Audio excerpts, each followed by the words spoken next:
So I want you to listen to this with keen attention. And this is a story of the amalgamation of Nigeria according to Chief Richard Akinjide, Senior Advocate of Nigeria, where he said the amalgamation of Nigeria was a fraud.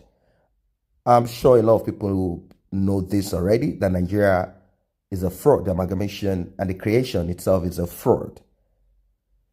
This is an excerpt from the speech of Chief Richard Akinjide, Senior Advocate of Nigeria, First and Second Republic Minister. He said, I was in the first cabinet that was overthrown by the military in this country. I entered parliament on December 12, 1959, and I remained in parliament until January 15, 1966. Nigeria got independence 1960. I was the federal minister of education in that cabinet. I woke up one morning in my official house in Ikoyi, Lagos, to discover that my telephone was not working. I had never experienced a coup before, nor did I know that it was a coup. I was thinking it was just a telephone fault until a colleague of mine in the cabinet, Chief Abiodun Akerele, came in and told me there had been a military coup. So I had the fortune or the misfortune of being a victim of the first coup in this country. Many people may not know that I spent 18 months in detention in prisons across the country. I spent time in Kirikiri prison, Ilesha prison, Ibadan prison, and the Abeokuta prison. Two of us who were in Tafawa Balewa's government emerged. When the military handed over to the civilians in 1979 as part of the civilian government in Balewa's government, Alhaji Shehu Shagari was the Minister of Works, while I was the Minister of Education. When the military handed over to us after about 14 years, Shagari emerged as the president, while I became the Attorney General and the Minister of Justice. Again, Shagari government was overthrown just a few months after I left the cabinet. Of course, we suspected it was coming. A lot of things that happened between that period and now would never see the light of the day. When you are in government, you know a lot of things. You see a lot of things. A lot of things you know or did or saw will die with you. And I think many of these First and Second Republic ministers or politicians or military dictators or any of this group of people, I do not expect that any of this should die with them. We are in a very turbulent time, and they should be able to come up with every details of what happened, not because that information will not be discredited by some players right now in government or people that want Nigeria to remain the way it is. They will also write their own memo and come up with different stories to twist and tie things together to make sure there is a loop here and there. It is a serious issue. It's a terrible one. He went on to say, this is the practice of the whole world. People have asked me to write my memoirs. I just laugh because there are certain things I can never reveal. Why? We wouldn't know. When I was in Tafawa Balewa's cabinet, all cabinet ministers had access to written intelligence report every month.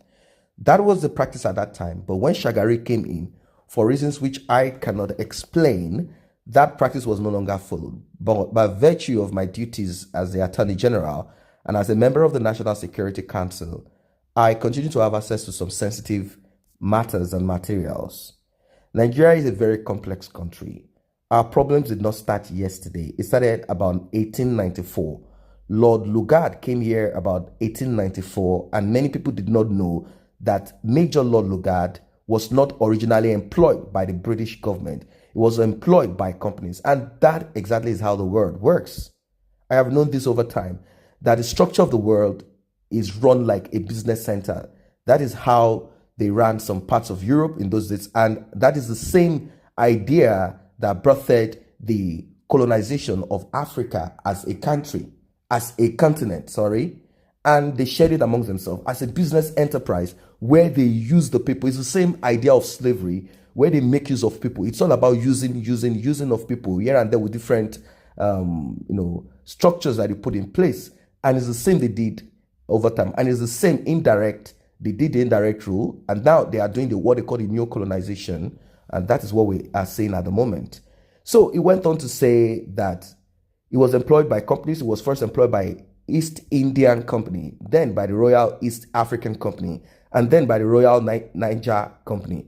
It was from the Royal Niger Company that he transferred his services to the British government directly, now not working for proxies. Unless you know his background, you will not know the root causes of our problems. The interest of the Europeans in Africa and indeed in Nigeria was economic. It is still economic. They have no permanent friends, no permanent interest. Their relationship is not symbiotic. It is rather parasitic. Neither their interests nor their friends are permanent. Nigeria was created as a British sphere of interest for business. In 1898, Lugard formed the West African Frontier Forces, initially with 2,000 soldiers, and that was the beginning of our problems. Anybody that wants to know the root cause of all the coups in this book and our present problems, and who does not know the evolution of Nigeria, will just be looking at the matter superficially. Our problem started at that time, and Lord Lugard was what they called at that time imperialist. A number of British soldiers, businessmen, politicians were very patriotic. But I must warn you, they were operating in the interest of their country. Lugard became a lord. When Lugard formed the British African Frontier Force with 2,000 troops, about 90% of them were from the north, mainly from the Middle Belt. And his dispatches to London between that time and January 1914 was extremely interesting. Lugard came here for a purpose, and that purpose was British interest. Between 1898 and 1914, he sent a number of dispatches to London, which led to amalgamation of 1914. The order in council was drawn up in November 1913, signed and came into force in January 1914. In those dispatches, Lugard said a number of things which are the root causes of yesterday and today's problem. The British needed the railways from the north to the coast in the interest of British businesses. The amalgamation of the South, not of the people, became the crucial importance to British business interests. He said the North and the South should be amalgamated. Southern Nigeria came into existence in January 1900. At the centenary of the fall of Benin, I wrote a piece in a number of newspapers, but before I published the piece, I sent a copy to the Oba of Benin. So when Benin was conquered in 1896, it made the creation of the Southern Protectorate possible in January 1st, 1900. If you remember, Sokoto was not conquered until 1903. So there was no question of Nigeria at that time. After the conquest of Sokoto, they were able to create the Northern Nigerian Protectorate. Lugard went full blast and created what was to be known as the Protectorate of the Northern Nigeria. What is critical and important are the reasons Lugard gave in his dispatches. They are as follows. He said the North is poor and they have no resources to run the Protectorate of the North, that they have no access to the sea, that the South has resources, and that they have educated people. The first Yoruba lawyer was called to bar in 1861.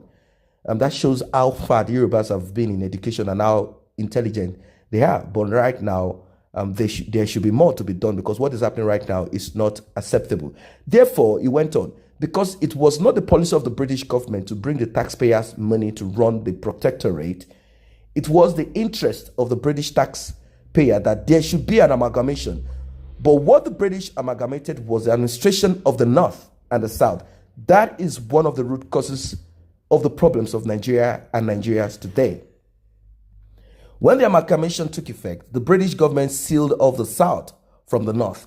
And between 1914 and 1960, that period of 46 years, the British allowed minimum contact between the North and the South, because it was not in the British interest that they not be allowed to be polluted by the educated South. That was the basis on which we got our independence in 1960. When I was in Parliament, I entered Parliament on December 12, 1959. So I want you guys to take note of this.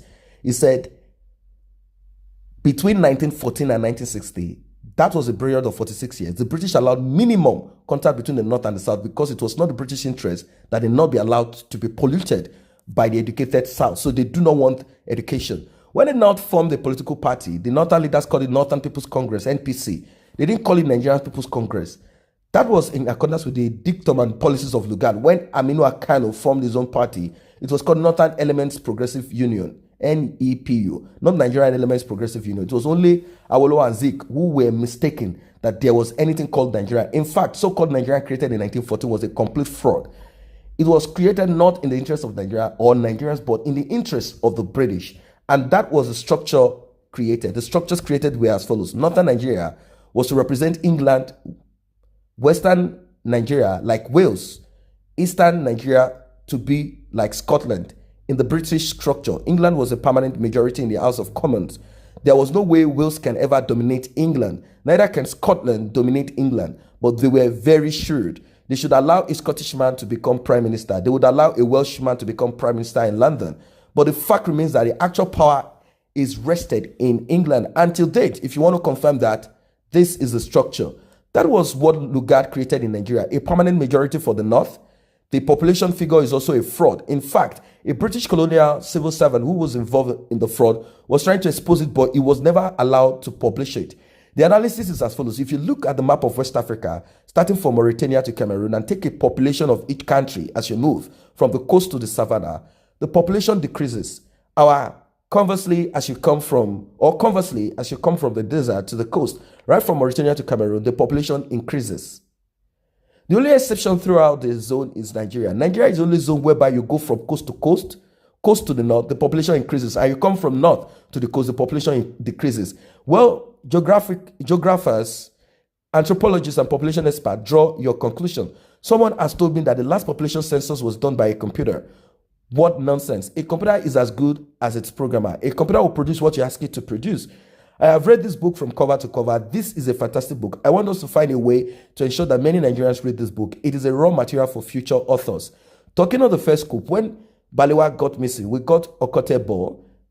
We knew Okotebo had been killed. We knew Samuel Akintola had been killed. We, the members of the Balewa cabinet, started meeting. But how can we have a cabinet meeting without the prime minister acting or the prime minister presiding? Or unanimously, we nominated acting prime minister amongst us, and we continue holding our meetings. Then we got a message that we should all assemble at the cabinet. Thus, we were requested by the GOC of the Nigerian Army, General Agui Ironsi, to assemble. What was amazing at that time was that Ironsi was going all over Lagos unharmed. We assembled there, having to nominate Zana Dikacharima as our acting prime minister in the absence of the prime minister, whose whereabouts we didn't know. We approached the acting president, Nwafor Orizu, to swear him in because he could not legitimately act as the prime minister except he was sworn in. Nwafor Orizu refused. He said he needed to contact Zik, who was then in West Indies. Under the law, that is the Interpretation Act. As acting president, Nwafor Orizu had all the powers of the president. The GOC said he wanted to see all the cabinet ministers, and so we assembled all the cabinet office. Well, I have read in many books saying that we handed over to the military. We did not hand over. Ironsi told us that you either hand over as a gentleman or you hand over by force. These were his words. In that voluntary handover, is that voluntary handover? So we did not hand over. We wanted the acting prime minister to be in place, but Ironsi forced us. And I use the word force advisedly to hand over to him. He was controlling the soldiers. The acting president, Nwafor Orizu, who did not cooperate with us, cooperated with the GOC. Dr. Orizu and the GOC prepared speeches which Nwafor Orizu broadcasted. Handed over to the government of the country, to the army, I hereby state again categorically as a member of the cabinet that we did not hand over voluntarily. It was a coup. This is a very good book which everybody must read. It is a raw material for future authors. What puzzles me is how the author got all these materials. This material should be in the archives. This material should not be in the archives. They should be in the public domain so we know the causes of our problem. So, guys, this is a deep one. And I think you've gotten one or two things about it. And with this, since they've taken away history from the people, this should be a little bit of information for you out there to be able to understand the structure of Nigeria and why it's so complex and what is needed at this moment. And when the likes of Nnamdi Kanu and some other groups of revolutionaries come out to say we need to dismantle Nigeria, some people do not understand it. Nigeria is not working, and the structure of Nigeria is not a structure that will take anybody to the next level. There is no human resources that is profitable to anybody in Nigeria. That is my own take about this. What is yours? Drop it at the comment section below.